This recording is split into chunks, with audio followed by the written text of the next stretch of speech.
The 11th Hour by Graeme. The 11th hour is a curious mystery. A book is read, a story ends, a telling tale is told. But who can say what mysteries a single page may hold? A maze of hidden codes and clues, a clock at every turn, and only time will tell what other secrets you may learn. Invitation. Dear, please come to my fancy dress party and help celebrate my 11th birthday on 11th November at my place. Horace. When Horace turned 11, he decided there should be some kind of celebration for my friends, he said, and me. For though I've been the age of 8 and 9 and 6 and 7, this is the very first time that I've ever been 11. With that he set to work and wrote the name of every guest, and then 11 sorts of food that elephants like best. He wrote the invitations next and sent them off that day, and finally 11 games for everyone to play. Now Horace was a clever lad. He planned the day with care, ensuring that his party would be quite a grand affair. But only in the kitchen was his genius unflurred, for elephants are verily the best cooks in the world. He started off with cheesecake full of strawberries and cream, then moved on through the pastries to a chocolate supreme. And though it may be said, perhaps, that Horace made a mess, the feast that he created was fantastic, nothing less.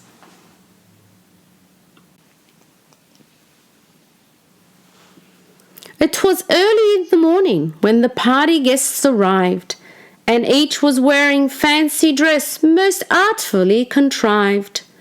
The pig came as an admiral, the zebra as a punk, the rhino was an astronaut, his spacesuit made of junk. The swan arrived as Princess Pure, a most enchanting sight, bejewelled with rows of precious stones and dressed in purest white. And with her came an Indian with arrows, spear and bow, a handsome Bengal tiger whom no one seemed to know.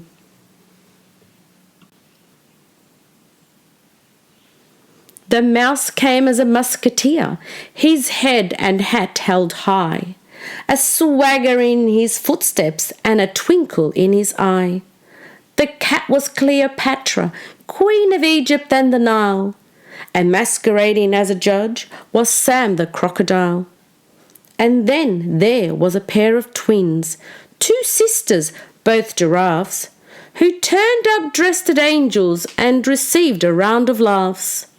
Their halos shone upon their heads, two shiny golden rings, and from their nylon tutors sprouted painted cardboard wings.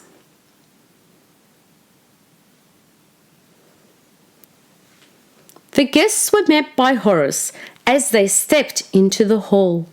He dressed as a centurion of Rome before the fall.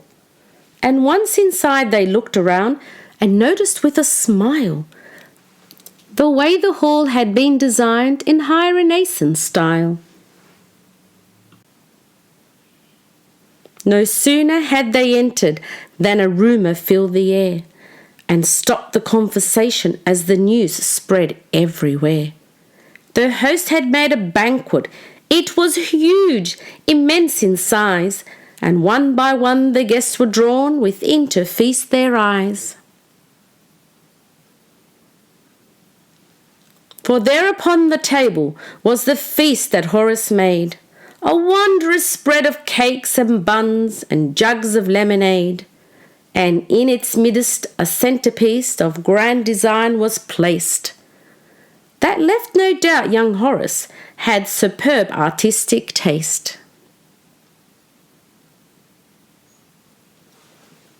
But if the guests had hoped to eat the banquet there and then, they soon found out their host had plans for what they'd eat and when.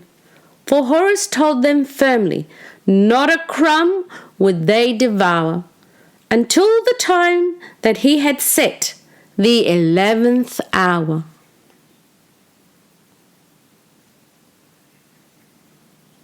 The games began at 8:05. A sack race marked the start, with sacks of every size and shape, so everyone took part. They set off at the crackling pace, with Eric to the fore, but close behind the others hopped on Trotter, Hoof and Paw. They raced across the croquet lawn, then up towards the house. But as they reached the halfway point, the pig tripped on the mouse. He landed with a heavy thud, and several others fell. But Kilroy kept his balance and went on to win as well. The ballroom was the venue for the second party game. But though the rules were simple, no one seemed to know the aim. They charged around a ring of chairs beneath the chandeliers, while Sam played Mozart's Magic Flute and British Grenadiers. And one by one the chairs became just piles of splintered wood. The guests were all agreed that this new game was jolly good. Then, as the final chair collapsed, they stopped and checked the score, and since no one had won at all, they settled on a draw. The pig procured a pack of cards, and soon a game began. But unbeknown to all the rest, the Admiral had a plan, for Oliver won every trick. His conquest was complete. A string of luck, or could it be the poker was a cheat? A little later in the day, some guests played snakes and ladders upon a board that squirmed and turned with pythons, asps and adders. The board was set, the race was on, the game had just begun. Then Thomas went and ate the dice, so no one ever won.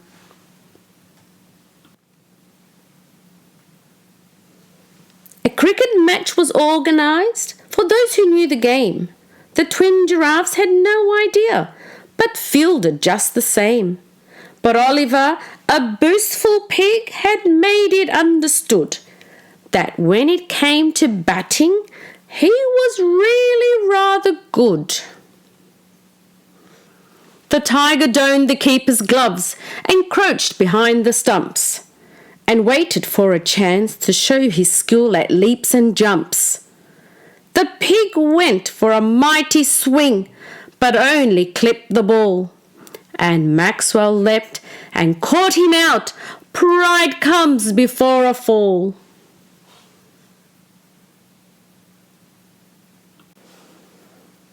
The cricket match had finished when the zebra took his cue and challenged Tiny Kilroy to a game of pool or two. But Kilroy's skill was quite immense for somebody so small. Though Eric thought he'd win hoofs down, he didn't pot a ball. The other guests enjoyed a lively game of blind man's buff. With Piggy in the middle, you would think he'd had enough. He blunted blindfold round the room and gropped and grabbed and gripped, while all the others squealed with joy and dodged and ducked and dipped. A tennis match was underway a little later on, with Crocodile and Tiger versus Elephant and Swan. The elephant was shaky. It appeared he'd lost his nerve. The score was 40-30, with Crocodile to serve. Sam tossed the ball into the air, then struck it with such force that Horace didn't see it start upon its fateful course, and sure enough it hit poor Horace square upon the head. "Game, set, and match," the tiger cried. "That's life," poor Horace said.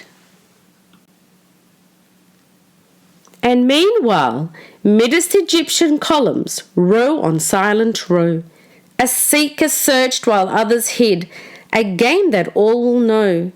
But though her eyes were large and bright, the cat's success was small. For while she searched with utmost care, she found no one at all. And far above, upon a hill beyond the tennis court, the rhino and the zebra sat in silence, deep in thought. They studied every rook and pawn, each king and queen and knight. They both agreed it looked too hard, and quit without a fight. The final game was tug-o-war, 2 teams of equal weight, but every mind was on the feast. The time was getting late. The rhino slipped, the game was lost. They cared not in the least, for finally the hour had come. It was time to eat the feast. "My friends," said Horace to his guests, "my friends, lend me your ears, for now it is that I, your host, have reached 11 years." But if he planned to make a speech, his virtues to his spouse, he missed his chance, 'cause everyone took off towards the house.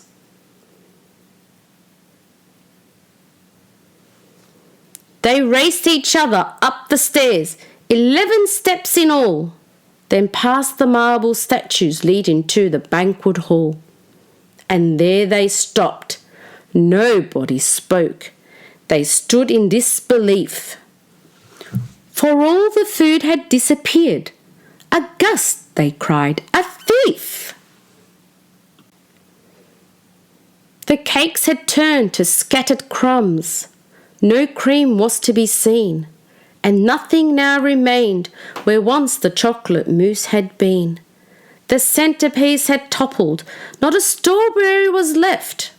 But who, they cried, could possibly have managed such a theft? The zebra said, "It wasn't I. By all my stripes I'd rather die." The tiger said, "It wasn't me. I've far too much integrity." Then Cora cried, "It wasn't us. We wouldn't dare cause such a fuss." And Kilroy squeaked, "I'm far too small. One mouse could never eat it all." The swan looked darkly at the pig. The thief must be someone who's big. But Oliver denied all guilt and said, "Now, Thomas, he's well built." The rhino sobbed through sniffs and tears, "I've known our host for years and years, and though my appetite is large, I must deny this dreadful charge." The cat had yet to say a word, which Eric thought could be inferred as prima facie evidence of felon guilt re this offence. But Alexandra lashed her tail. "Your theories are to no avail. We cats do not steal others' food. It's wicked, bad, and very rude." The judge was next. "I too deny. Although I have no alibi, all blame for this horrendous crime," he waffled on for quite some time. "I'm not the kind of crocodile to fake a tear or force a smile. My countenance is plain to read. My friends, I did not do this deed." The mystery was curious. The guests were at a loss, but Horace had initiated. He showed them who was boss. "The feast is gone. We can't change that. But now it's clear to see that what we need is cheering up. Just leave it all to me." He rushed into the kitchen and was gone for quite a while, then re-emerged with sandwiches, a flourish and a smile. "This lot is not as fancy as the birthday feast," he said, "but 11 times as healthy, 'cause it's made with wholemeal bread." Then as they sat and ate their lunch, there came one last surprise. When Horace asked for everyone to kindly close their eyes, and there it was, the birthday cake. The guests all clapped and cheered. He'd kept it in the kitchen, and it hadn't disappeared. And so they picnicked on the lawn until the evening fell, and everyone left satisfied the day had finished well. But in the end, although the thief was someone they all knew, they never found out who it was that stole the feast. Can you?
Press the button below to subscribe, like and share.